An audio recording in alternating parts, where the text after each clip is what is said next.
All right, today I've got two scores out. I've got the Churney study, which was the fourth one we did, and I've also got the exercise.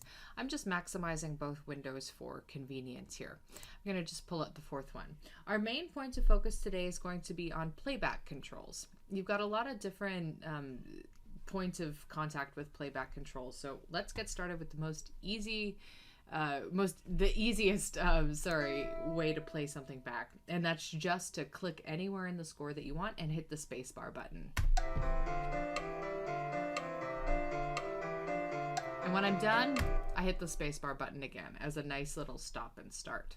Okay, and we can get more finicky with there. The next thing that we can configure is the metronome. We can toggle that on or off. And I've actually got more that I'll share with that soon, but in the top right corner, just really easy. If we don't want to listen to that metronome, we can just toggle it off. We also have a tempo marking. Now, in this case, the tempo marking is directly on the score, and we've got two ways that we can modify this.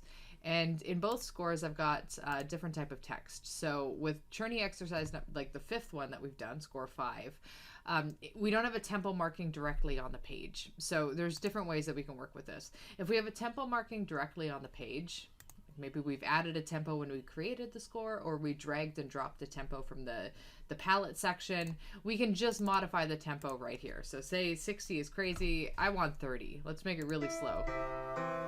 There we go. You can just edit the number right immediately on the screen. If you have something like moderato, where it doesn't have the number on the page itself, just select the text that says moderato or allegro or whatever else the text happens to say. And on the left sidebar, where palettes are, you go to properties. And properties, you're going to have this little drop-down menu for tempo, where we can override whatever tempo moderato is defaulting to. Maybe we want this to default to 100. We can manipulate the tempo on the left side like that. And maybe I'm thinking, actually 120 was pretty good. That's a little slow. I'm just going to go back and change the tempo back to 120. There we go. And again, can toggle the metronome on and off. Now, let's say I'm practicing this piece and I really want to just loop one particular section over and over, and I just want to hear it over and over again. Let's say the section I want to loop is, I don't know, this part looks a little bit more challenging to do. Let's say I want to loop this little segment. First of all, I select just by holding down the shift button and arrow key to create the range. And then there's a button over here that looks like 2 arrows, and it's loop playback. So I'm going to click that button. And now I've got this, this nice little range. So if I hit play in here, it'll just go over and over again. So that's kind of a cool little thing. Now we can also, I'm just going to get rid of the loop now.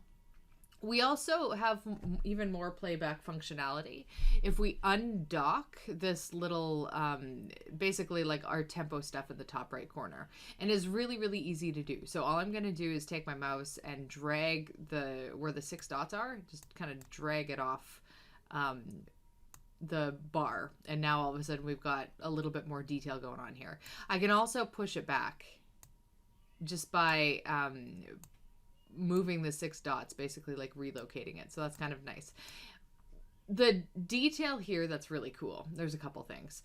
The first one is we have a slider which takes us to different parts of the piece. So as far as I understand, this would be like the very beginning of the piece, and this would be like, I don't know, more than 3/4 of the way through. So if I hit play here, it takes us right to the end. Maybe I want to go to the middle. I don't know why that's the middle, but sure. The other thing that we can do from here, and this is what I find really useful with undocking, is we can manipulate the tempo. So instead of the kind of more tedious manually inputting the tempo to 120 or whatever that we were just doing, we can actually just change the tempo's percentage by dragging the slider. So 100% tempo is 120. But if we want to do like 50% tempo, that's going to take us to like 60 beats per minute. And then we can have a playback that's much slower, but we can just sort of noodle around the slider instead of having to input numbers. And I find that to be particularly useful. All right, so I'm going to dock this. And there's one more thing I want to show you regarding playback. Let's say, oh, that's why the middle went to the beginning, because there's a repeat. Okay, so let's say when you're playing this back, you get to the repeat. And you're like, I don't want to do it all over again. Actually, the fourth exercise is a great example of this because we have repeats. And maybe instead of that repeat, we just want it to move on to the next. Again, really easy fix. So we have a little settings bar, playback settings. Click that. And you can just deselect play repeats. There's other things here that we're not going to see yet, but will come up later with play chord symbols. We don't have to worry about that and so forth. We can also like manually set loop markers, but I don't usually do it that way. I find just highlighting the notes that we're going to loop to be the easiest. But anyway, you literally just deselect play repeat. So now it's just going to move on and so forth. So those are basically all of the playback settings that I use.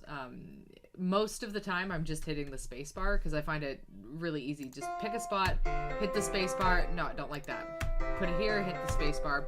But the loop functionality is really awesome. The metronome functionality is awesome, and so is the tempo slider. So I hope you find some use in that too.